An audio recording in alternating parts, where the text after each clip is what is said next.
Auckland St. Ignatius ദേവാലയത്തിലെ അംഗമാണ്.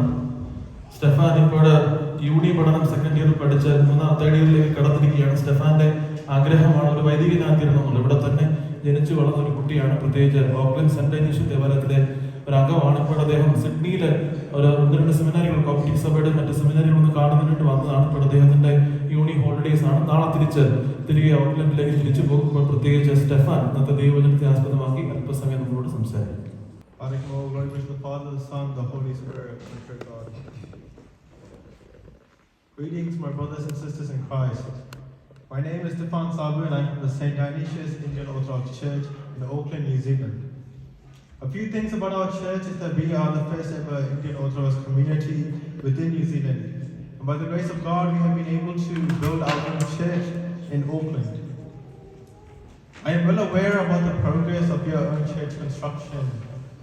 And I thought it was appropriate that I share a few words of encouragement on this day. When I was writing this homily, I had thought of the story that had taken place in India, in one of our trips to India. So for a bit of backstory, both my parents are from Kottayam, Amma is from Mulayadam and Appa is from Pambadi. And so from our house to going to Pothamurandera, it only takes 8 to 10 minutes. So ഞങ്ങൾക്ക് ഒരു സ്ഥിരം habit ഉണ്ടായിരുന്നു of going to പരിശുദ്ധ Pampady തിരുമേനി's tomb and praying there. One day we went after the Sunday Namaskaram and we were praying. And as we were praying, we eventually finished and we were planning to leave. And that's when we heard a voice from within the church. I didn't know or something else like that, but that was not the case. It was Madhuri Achin who was talking to a couple. Now this couple had bought some land in India and were planning to build a house. And what Madhuri Achin had said was quite powerful and something that changes the way we think about our life on this earth. He had said that the ruler of this earth is Satan, and he will do anything in his limited power to prevent the worship of God. We see this in John chapter 14 verse 30. Here Jesus says, I will no longer talk much with you, for the ruler of this world is coming, and he has nothing in me. So as we purchase a land, as we purchase land and take it away from Satan to create a house of worship, a place to glorify God, then he will do anything in his limited power to make that completion very difficult. So brothers and sisters, this is not an easy time that you are going through. It's a time when you face many trials, hardships, and many obstacles. So what does that mean? It is vital and it is important that we come together in unity and in fellowship by putting aside our differences and our egos and focusing on that one common goal. And that is for there to be a church for you, your children, their children's children, for generations to come here in Brisbane, Australia. That is the common goal that you should all be working towards. So I tell you that this will be a very difficult path that you are all currently on. Yet you will face greater adversities in the future. Adversities that we currently face in New Zealand. When I think about church currently, it reminds me of the Israelites. Because just like the Israelites, we wandered many years trying to find our promised land, our Canaan. We went from church to church, from a car club building, from Anglican churches to small halls. Eventually we were blessed by God and we received our promised land. And we came together and we built it up. We did anything that we could do for the completion of that church. After the construction was completed, many years later, we slowly drifted away from God, and our passion for the church slowed down. Just like that, the following generations of the Israelites forgot God. We and our children too slowly forgot the great blessing God had delivered for us. So brothers and sisters, it's a great accomplishment and blessing to build a beautiful church here in Brisbane, Australia. However, church does not refer to the building, but the community of believers. Within the New Testament, we see that there were churches in Corinth, in Thessalonica, and in Galatia. These did not refer to buildings with a cross on top, but the fellowship of the believers. So I urge you to focus on the next generations of this church in 3 important stages: as infants, as children, and as teenagers. So let us firstly start with infants. Fathers and mothers, I ask you, what are the first words your children will say? It will most likely be words like Appa or Amma. Now these are not words that our children just magically think of. Rather, we take them from a very young age, hold them in our arms, and we continue to repeat the words until they follow and imitate us.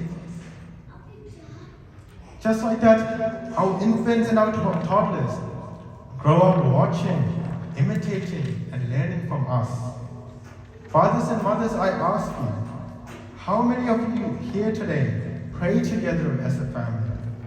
Read the Bible together as a family? Worship together as a family? How many of you allow your children to partake regularly in the Holy Qurbana?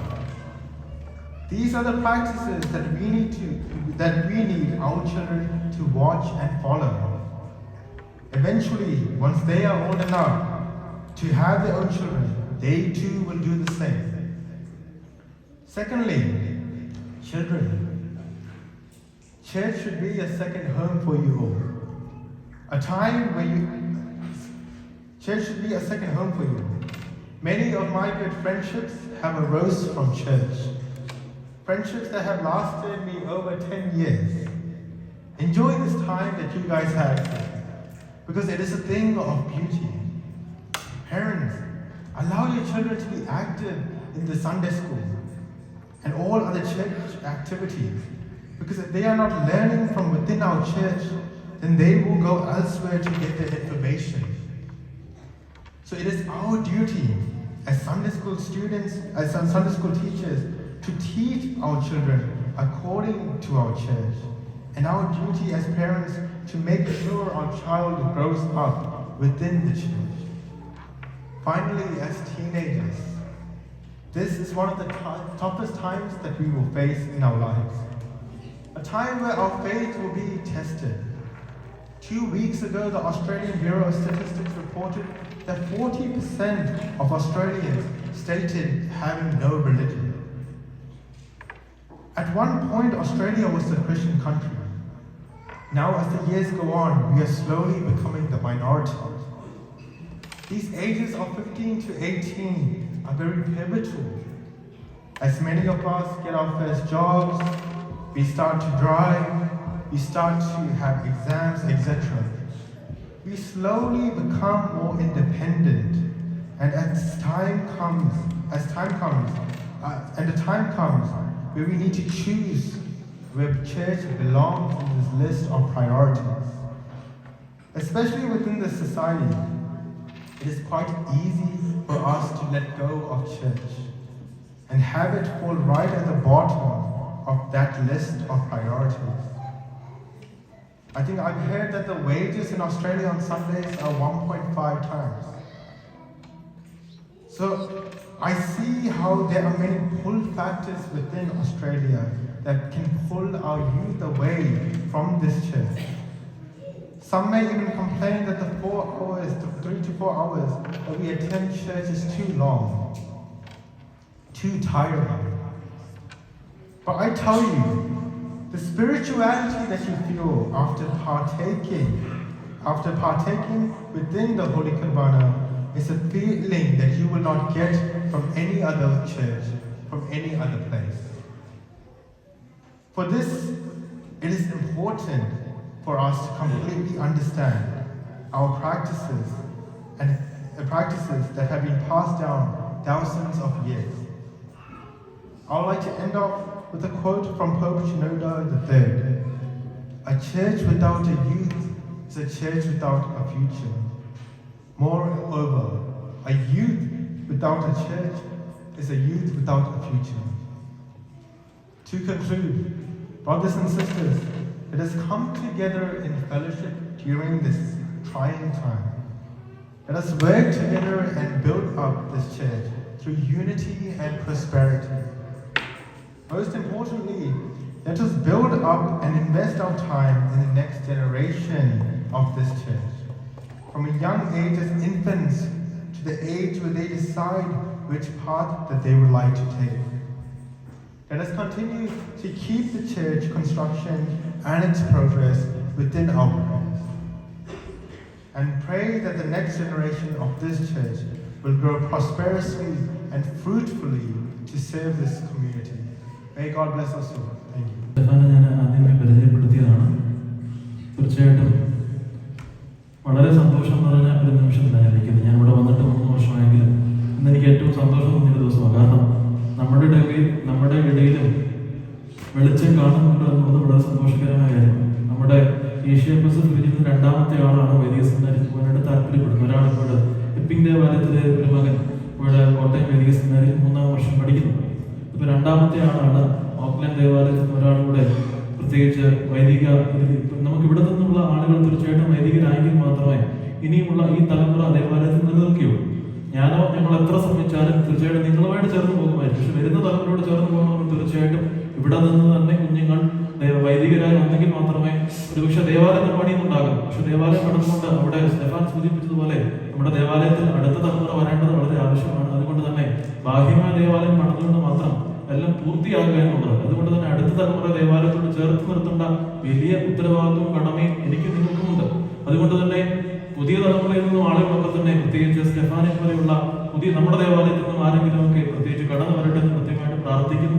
സ്റ്റെഫാനോടുള്ള സ്നേഹം പ്രത്യേകിച്ച് അറിയിക്കുകയാണ്. ഇന്നലെ വൈകിട്ട് സ്റ്റെഫാനോട് 2 മണിക്കൂർ സംസാരിക്കുന്നതിനിടെ ധാരാളം കാര്യങ്ങൾ പ്രത്യേകിച്ച് ഇവിടെയുള്ള കുഞ്ഞുങ്ങൾ നേരിടുന്ന പ്രശ്നവും അവരുടെ പല കാര്യങ്ങളും പലപ്പോഴും നമ്മൾ ചിന്തിക്കുന്നതും അല്ലെങ്കിൽ ആലോചിക്കുന്നതും ഒക്കെ അപ്പുറമാണ്.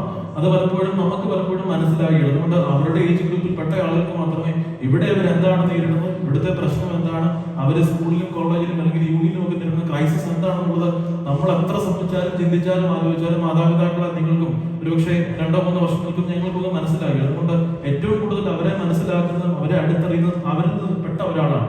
അതുകൊണ്ട് സ്റ്റെഫാൻ പല കാര്യങ്ങളും പറഞ്ഞു. തീർച്ചയായിട്ടും സ്ട്രൈക്കിംഗ് പല കാര്യങ്ങളും പറയുന്നുണ്ട്. അതുകൊണ്ട് തന്നെ അദ്ദേഹത്തിന് എല്ലാവിധമായ ആശംസകളും നന്മകളും നേരുകയാണ്. ദൈവം അനുഗ്രഹിക്കട്ടെ. കോട്ടയം പാമ്പാടി സ്വദേശിയാണ് സ്റ്റെഫാന്റെ മാതാപിതാക്കൾ. ഇവിടെ സിഡ്നിയിൽ കോപ്റ്റിക് സെമിനാരിൽ പോയി ഇന്ന് കാണുന്നതിനായിട്ട് അദ്ദേഹം വന്നതാണ്. ഇവിടെ യൂണി പഠനം 2024 ബിഗിനിങ്ങോട് അദ്ദേഹം പൂർത്തിയാക്കും. അതിനുശേഷം സെമിനാരിൽ പോയി അദ്ദേഹത്തിന്റെ പഠനം പൂർത്തിയാക്കിയ വൈദികനാണെന്നുള്ളതാണ് അദ്ദേഹത്തിന് ഏറ്റവും വലിയ ആഗ്രഹം. പ്രത്യേകിച്ച് ഇങ്ങനെയുള്ള കുഞ്ഞുങ്ങൾ നമ്മുടെ പ്രത്യേകിച്ച് 2ാമത്തെ ആളാണ്. അതുപോലെ ഇനി ഇവിടെ നിന്നും ഈ റീജിയനിൽ നിന്ന് കുഞ്ഞുങ്ങൾ വരട്ടെ. നമ്മുടെ പ്രത്യേകിച്ച് ഇവിടെയുള്ള ദേവാലയങ്ങളൊക്കെ തന്നെ അടുത്ത തലമുറയ്ക്ക് അനുഗ്രഹകരമായി സജീവമായി നിലനിൽക്കുവാൻ ഇടയാകട്ടെ എന്ന് പ്രാർത്ഥിക്കുന്നു. നിങ്ങളുടെ പ്രാർത്ഥനയിൽ പ്രത്യേകിച്ച് ആ പ്രിയപ്പെട്ട മകനെ ഓർത്ത് പ്രാർത്ഥിക്കണം. അനുഗ്രഹകരമായി അവന്റെ ആഗ്രഹം പൂർത്തീകരിക്കപ്പെടുവാനും അവന്റെ ഉള്ളിലുള്ള ജ്വാല കെടാതെ മുന്നോട്ട് പോകുവാൻ ദൈവം ഇടയാക്കുന്നതിന് വേണ്ടി നിങ്ങളുടെ എല്ലാവരുടെയും പ്രാർത്ഥനയും പ്രത്യേകിച്ച് ആ കുഞ്ഞിനുണ്ടാകണം. എല്ലാവരും അനുഗ്രഹങ്ങളും പ്രത്യേകിച്ച് ഇടവകയുടെ പേരിലും നമ്മുടെ എല്ലാവരുടെയും പേരിലും പ്രത്യേകമായിട്ട് സ്റ്റെഫാന്